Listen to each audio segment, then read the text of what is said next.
So now let's talk about the importance of the square footage of the house or property that you're getting ready to buy or sell. Obviously, when you're trying to do an appraisal or a market analysis, obviously for real estate agents, a lot of this has to do with the price per square foot, right? Well, how do you know how many square feet you have in the house, for example? Well, there's a number of ways you can probably obtain square footage of a house. For example, most agents, I suspect, are just using the assessor's record, the tax records, public records. And I will just tell you, from an appraiser's standpoint, more times than not, and I mean a very high percentage of the time, the number you have in the tax records are just wrong. Now I will tell you, depending on your market or even your MLS, when it comes to reporting or indicating the square footage in the property, there's a lot of variations on how that would be reported in the MLS, depending on which MLS you're in. So I need to kind of just let you know that up front. So you'll have to kind of look into, what your MLS requires. For example, the MLS that I'm a part of, it's just a fill in the blank. You got to put in there how many square feet there are. But some MLSs, I understand, will have like a range, and you kind of choose. Well, the square footage is between 2,000 square feet and 2,400 square feet, or something like that. Okay, not positive on how big a range that would be. I personally would not like that or don't like that because if you just give me a range, how am I supposed to figure out the price per square foot? So I think we need to know what the accurate square footage is.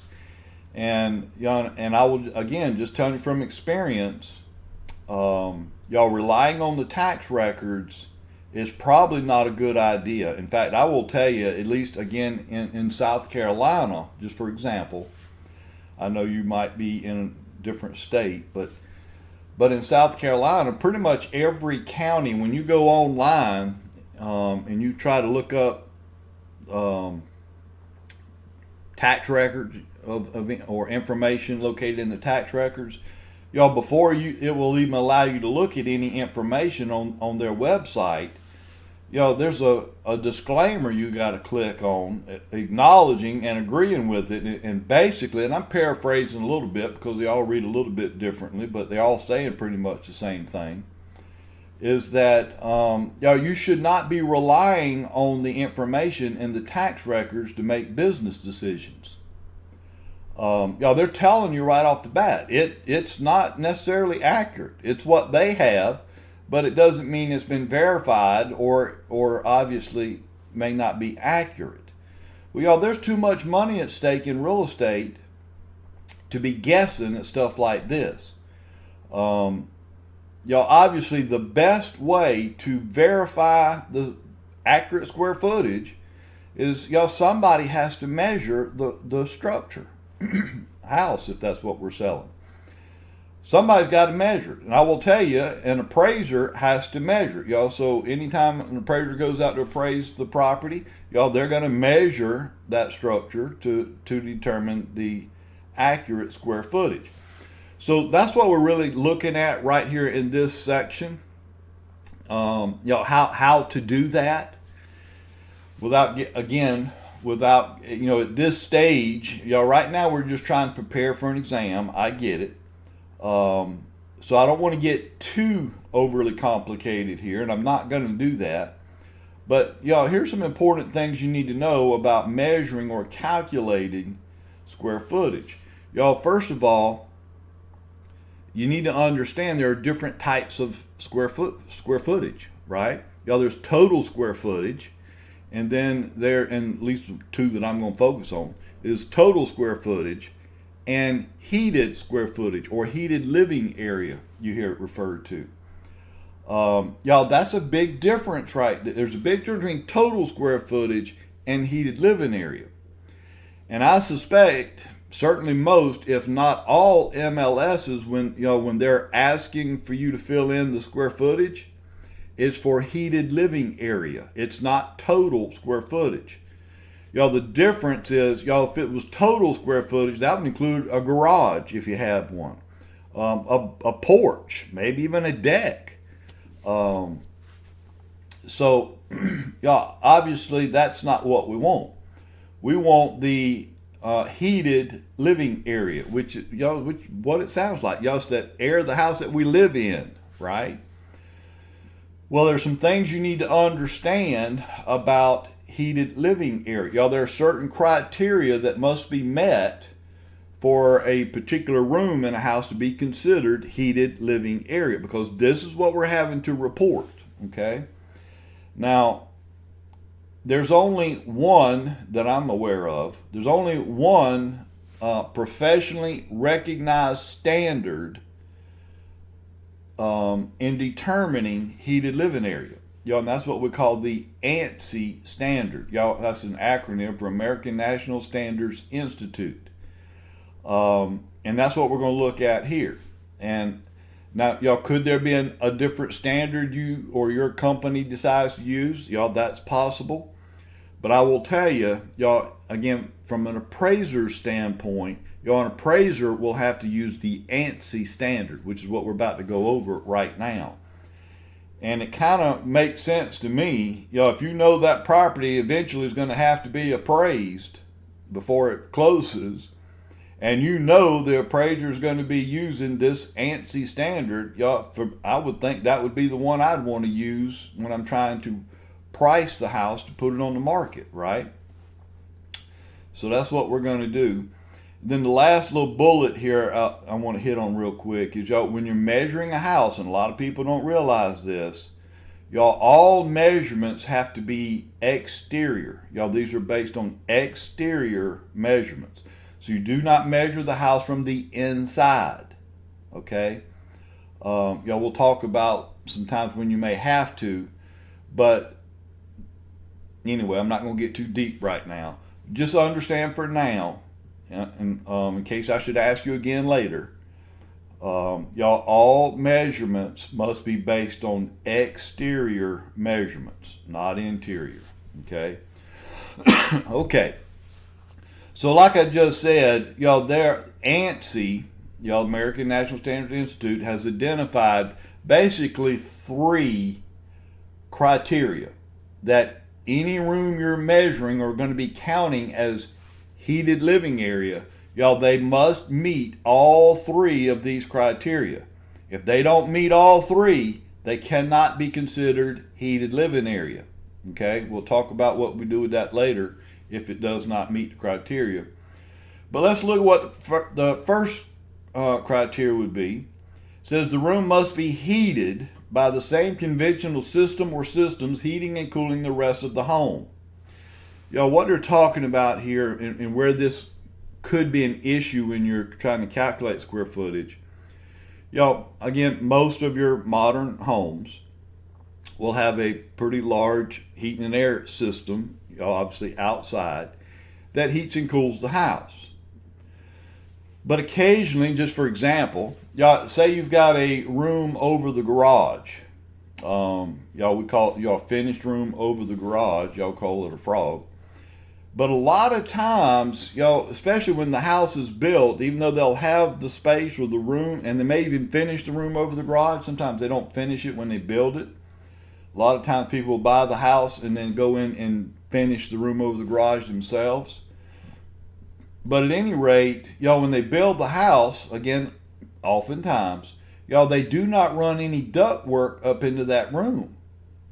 So you can't heat it and cool it with the system that's cooling the rest of the house, right?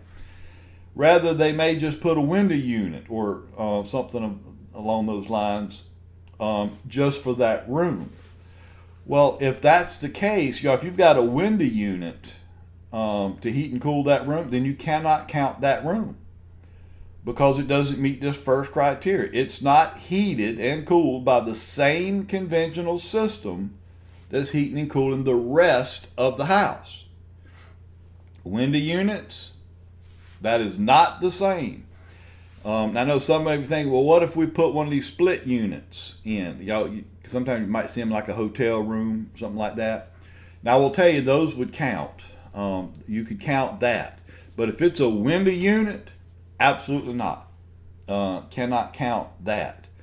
So then does that mean that that room over the garage, which maybe meets all the other criteria, are you saying you can't count that? It has no value?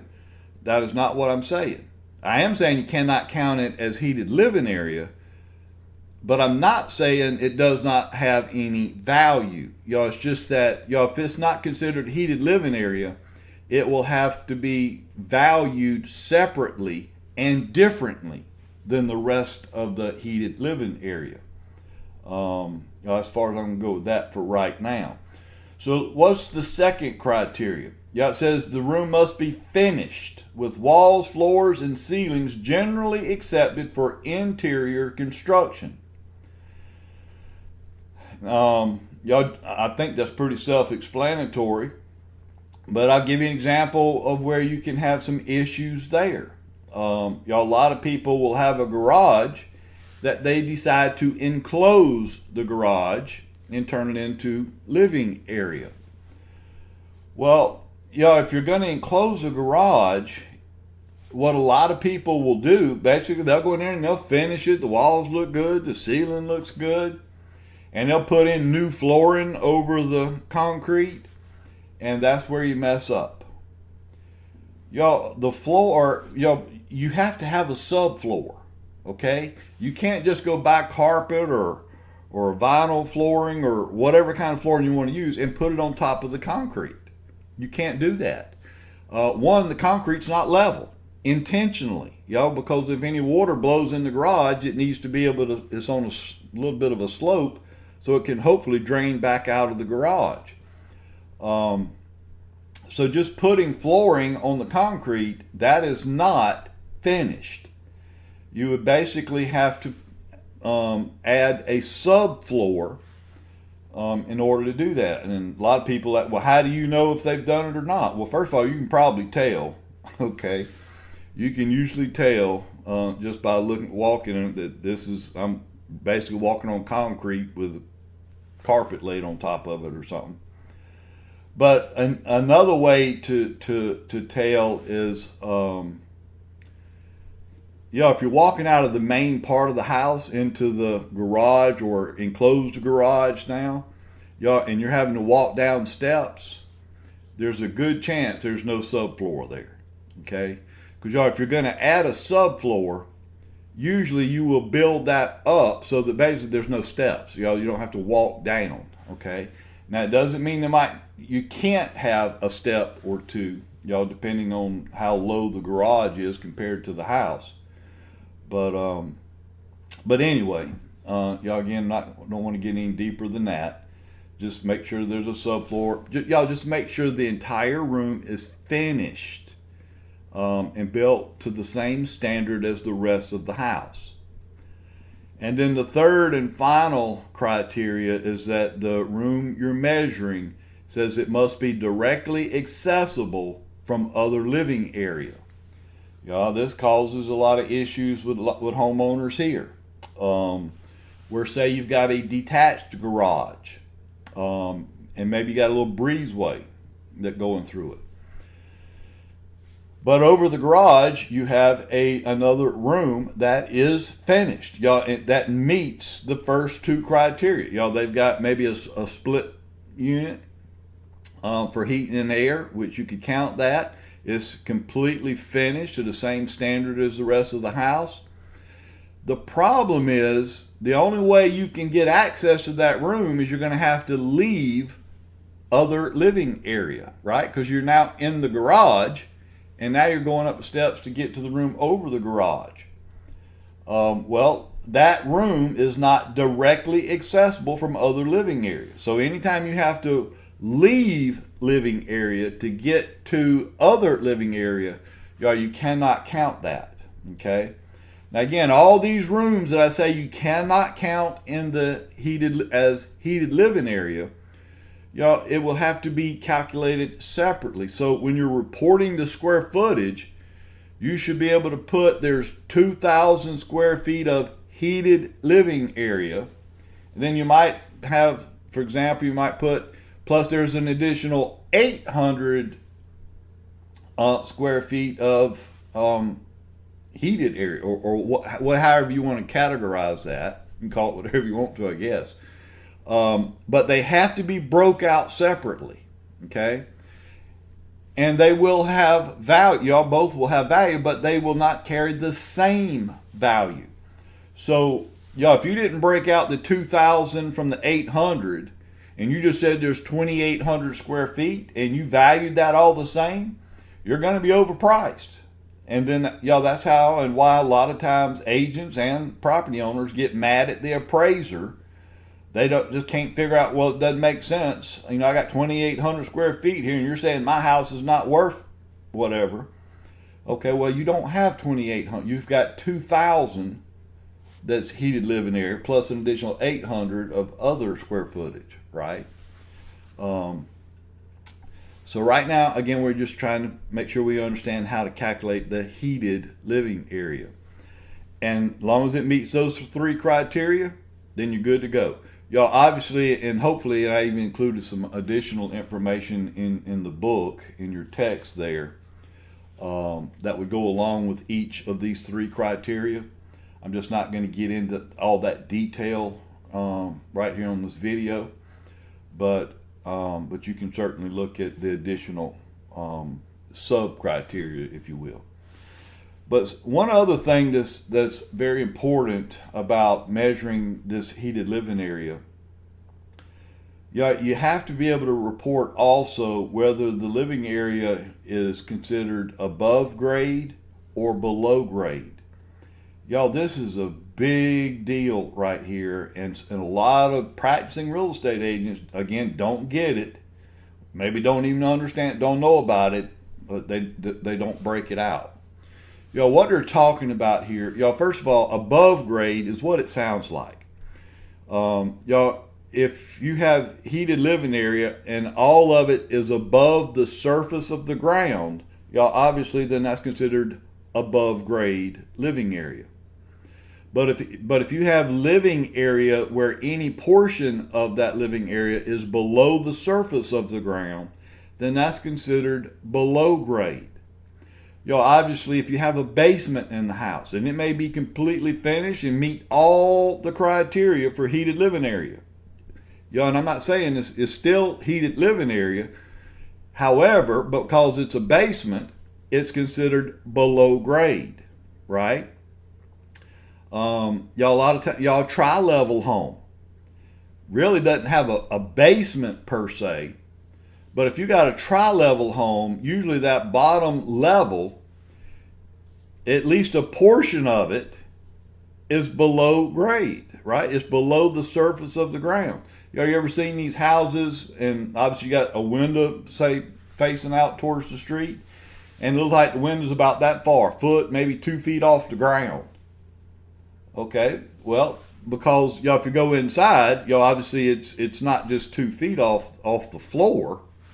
Might be just a foot or two, from the ground level, surface level. But that means you've got a portion of that living area that is below grade.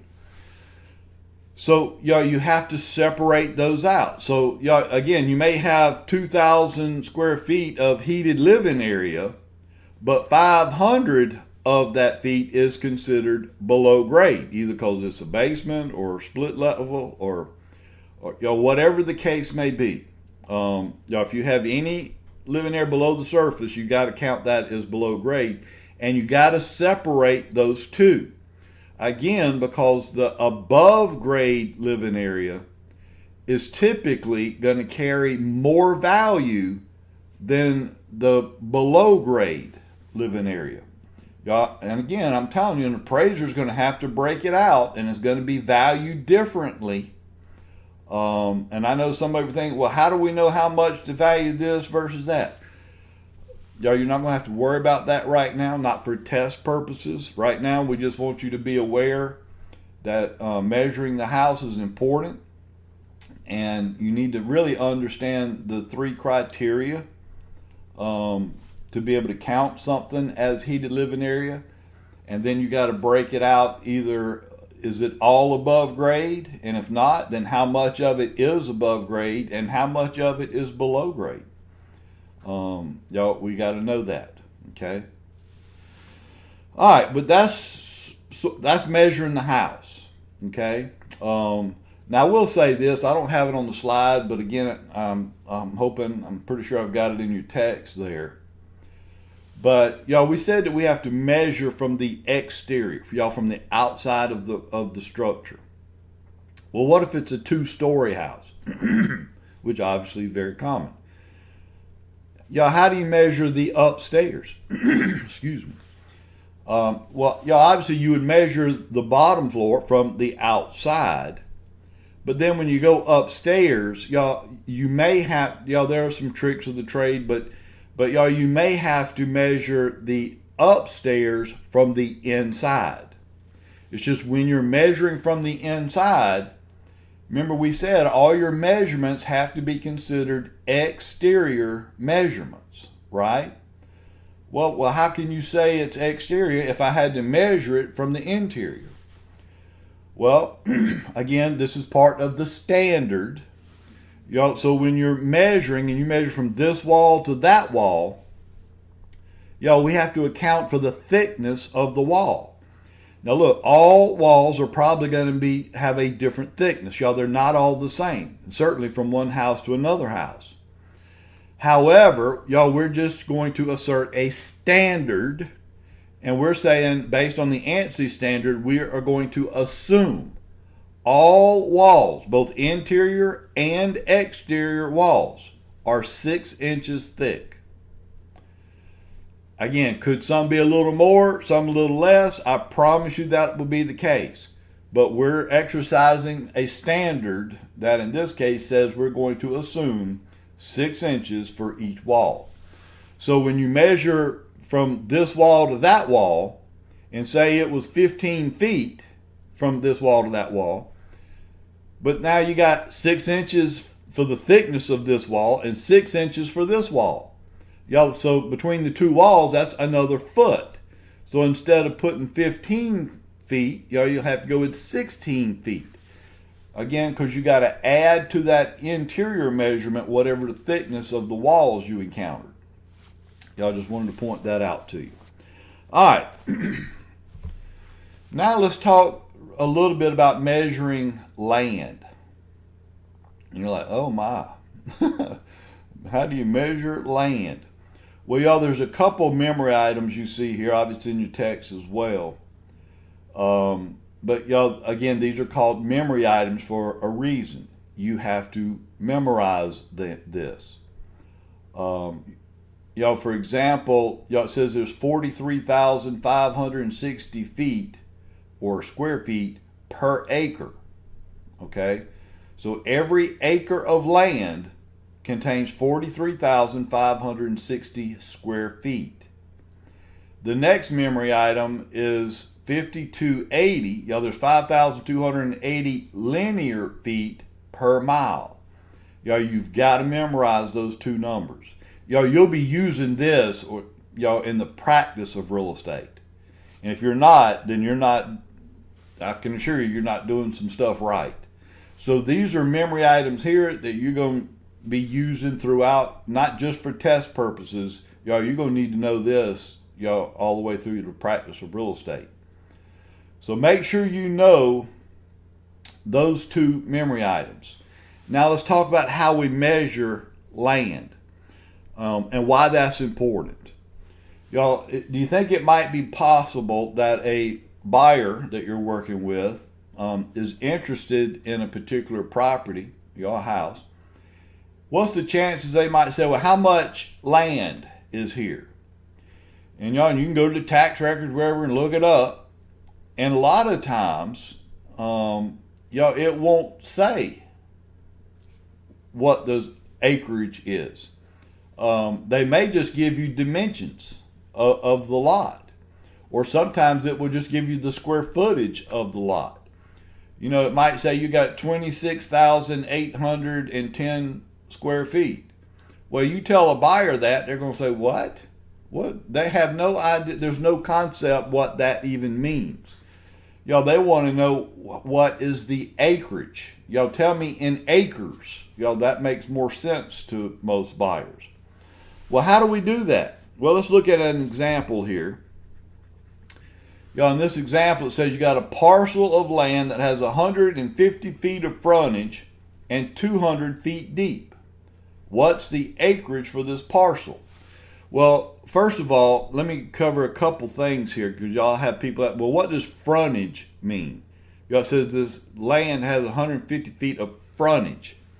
Y'all, your frontage, or sometimes you call it the front foot, is just, y'all, that's the part of the land that borders either a road, sometimes you hear it called road frontage, or maybe if you're on a lake, y'all, it might be considered lake frontage.